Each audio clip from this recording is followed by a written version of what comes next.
करण जी हैं, उत्तर प्रदेश के मुजफ्फरनगर से हैं और अभी वर्ल्ड टॉलेस्ट मैन के नाम में इनकी 8 फुट 2 इंच की हाइट है। आप बहुत दिनों से इच्छा थी आपके दर्शन करने की, तो उन्होंने संपर्क आ रहे हैं। आपको देख के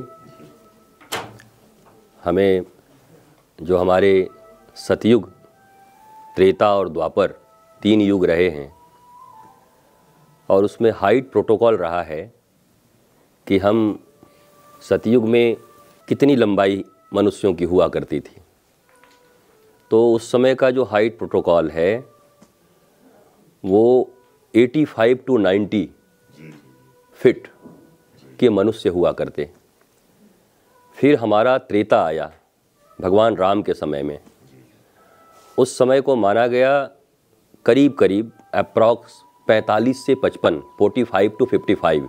द्वापर में जब भगवान श्री कृष्ण आए तो उस समय 18 से 25 माना गया, 18 to 25। फिर कली काल का जब प्रथम चरण आया तो उस समय भगवान बुद्ध स्वयं 11 से 12 फुट के, और चैतन्य महाप्रभु जब दोनों हाथ ऐसे उठाते थे तो वो भी हाइट करीब करीब 13 फुट की जाती थी, 10 फुट वो स्वयं रहे। तो हमारा जो सनातन इतिहास है, आपको देखकर डीएनए ये पुख्ता होता है कि ये सारी चीज़ें सत्य हैं, और आज हम जीवंत रूप में देख पा रहे हैं कि हमारे भारत के उस स्वर्णिम इतिहास को जो लोग मिथ बोलते हैं, माइथोलॉजी, वो गलत हैं। अर्थात ये सब चीज़ें सत्य हैं और आज हम देख पा रहे हैं। आप ही तो प्रमाण है इस बात के। ये प्रमाण मैं देख रहा हूँ। भगवान श्री कृष्ण की भी हाइट 18 फुट की थी, हैं 18.5 फुट के ठाकुर जी। आप जहाँ वृंदावन में अभी हैं और मथुरा, यहाँ फिर नंदगांव, गोकुल, तो लोग पूछते हैं अभी कि भगवान इतनी दूर गाय चराए कैसे आया करते थे। अरे भाई 18 साढ़े 18 फुट के हैं तो लंबे डग चलते, बड़ी बड़ी सब चीज़ें थी। हम लोगों के लिए जो 5 किलोमीटर है तो अब 18-20 फुट के मनुष्य के लिए वो कितना किलोमीटर है, वो तो आराम से उतना वॉक करते हुए पहुंच जाएंगे।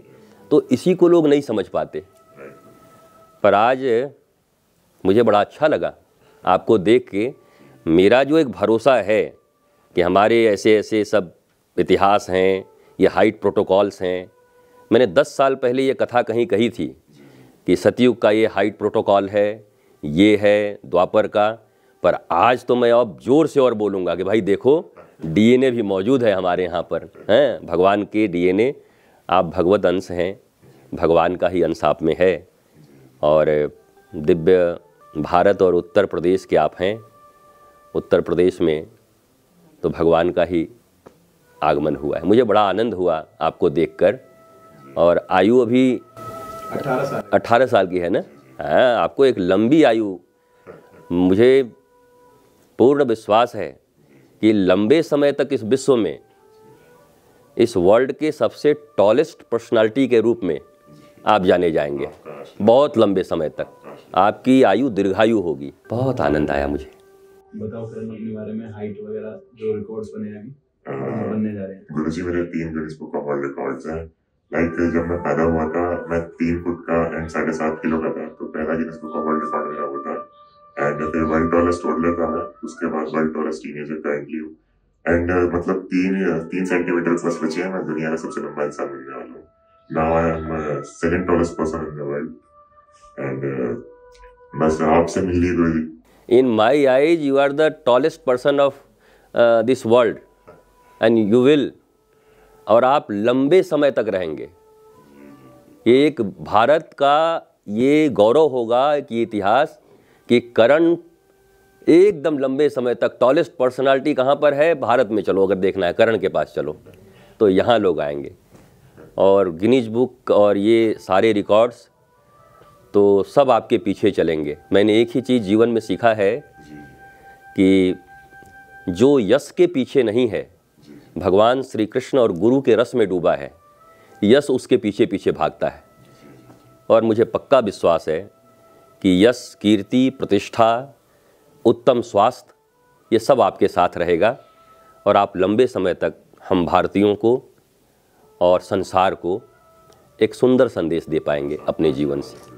मैं बहुत प्रसन्न हूँ और आपके लिए अपनी इस दिव्य साधना स्थली में, मैं यहाँ बैठा था, मैंने कहा यहीं लाओ, ये मेरी साधना स्थली है, कि यहाँ का आशीर्वाद उनको जो मिलेगा भगवान का, तो आप इसको फील कर पाएंगे फिर।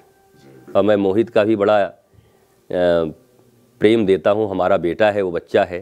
मोहित भैया तो मेन है, इन्होंने तो सब कुछ ही किया है। हाँ, तो आपको आना ही था, गुरुदेव का जब आदेश होता है वो बुला ही लेते हैं। नहीं भैया, हम किसी के सहारे से नहीं होता, ऐसे भगवान कहीं ना। हाँ, ये वो बोलते हैं ना कि निमित्त भी हैं पर वाहन तो यही बने ना। तो ये हमारे लंबे समय से हमारे पुत्र और शिष्य हैं और मैं बहुत आनंदित हो गया आपको देख के। आपकी माताजी को भी मेरा आशीर्वाद कहिएगा उनको कि मैंने आशीष भेजा है कि वो भी दीर्घकाल तक स्वस्थ रहें और आप तो भी दीर्घकाल तक स्वस्थ रह करके भारत का काम करेंगे। मेरी मम्मी 7 फीट टॉल है, मतलब, एंड वो एक नेशनल लेवल एथलीट भी थी बास्केटबॉल में, एंड वो ऑल्सो कोच भी रही बास्केटबॉल टीम की इंडियन में। अभी करंटली उनका मतलब हिप जॉइंट फ्रैक्चर हो गया था, इस वजह से मतलब बट धीरे धीरे रिकवरी हो रही है आपके आशीर्वाद से।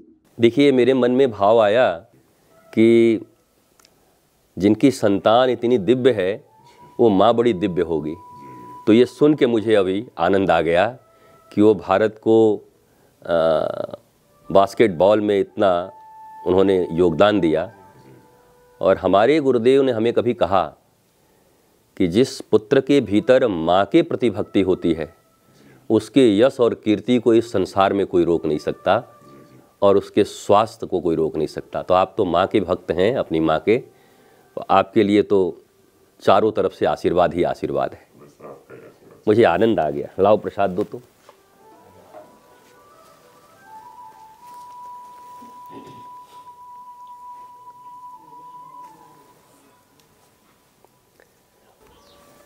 ये आप लीजिए। खली भी कह रहे थे कि क्या पहली बार किसी आदमी को ऊपर उठा के देख रहा हूँ। अच्छा, अभी खली तो आए थे 3-4 दिन पहले। खली मिले थे ना इनसे। हाँ, तो हाथ पकड़ कर पहली बार किसी को मुंह उठा के देखना पड़ रहा है। वो बोले गुरुजी पहली बार मैं ऊपर देख रहा हूँ, नहीं तो सबको नीचे देखते हैं वो। अभी वो भी 4 दिन पहले दर्शन करने आए थे और आरती में मतलब जो भाव आज आया ना अपने भगवान के बारे में, भगवान श्री कृष्ण के विषय में मैंने जो दावे से पूरी दुनिया को कहा था, वो आज देख के मैं प्रमाण अब दे सकता हूँ कि देखिए जी, प्रमाण सामने है। भारत के लिए ये प्रेरणा स्रोत इतने बड़े बनेंगे। वो सेलिब्रिटी शब्द सुना है ना, कि जो सेलिब्रिटी शब्द बना है सेलिब्रेशन से, जो हर मोमेंट को सेलिब्रेट करता है वो सेलिब्रिटी है। सेलिब्रिटी वो नहीं हो सकता जो एक एक पल जीने के लिए उसको किसी चीज़ का सहारा चाहिए, एक्सटर्नल नारकोटिक्स का, बल्कि जो ऑलवेज अपने आत्मज्ञान से, गुरु के बल से और ईश्वरीय बल से जो हर समय सेलिब्रेट करता हो अपने लाइफ को, वो रियल सेलिब्रिटी है। And in my eyes you are a real celebrity of Bharat. और दुनिया आपसे प्रेरणा लेगा। मैं अपने आह्लाद को छुपाता नहीं, मैं भी बालक की तरह हूँ। मुझे आनंद आ गया देखकर। रियली मेरा रोम रोम आपको ब्लेस कर रहा है हृदय से। और तुम खूब ख्याल रखना। और अभिनीत, अरे तुम तो इतने बिजी हो जाओगे आने वाले समय में कि सब तुम्हारे ही पास पैरवी लगाएंगे कि करण सर को थोड़ा एक बार हमारे से ऐसे कर दीजिए, सब लोग बोलेंगे तुम तो। बस ये तो आज तू समझ ले, अब तो मेरे पुत्रवत है करण, बेटे की तरह। तो अब करण तो ऐसे भगवान श्री कृष्ण की तरह चलेंगे। हाँ, चारों तरफ भारत को एक नया राह देंगे, ये मेरा विश्वास है। बहुत आगे बढ़ेंगे। और सदा हृदय में ईश्वरीय भाव रखिएगा। प्रकृति और परमात्मा हमारे लिए सब कुछ हैं। हम प्रकृति का संवर्धन कर पाएँ। और आपकी एक एक वाणी एक दिन देश के लोगों को प्रेरित करेगी और सत्कर्मों में आपकी वाणी बहुत कार्य लगेगी।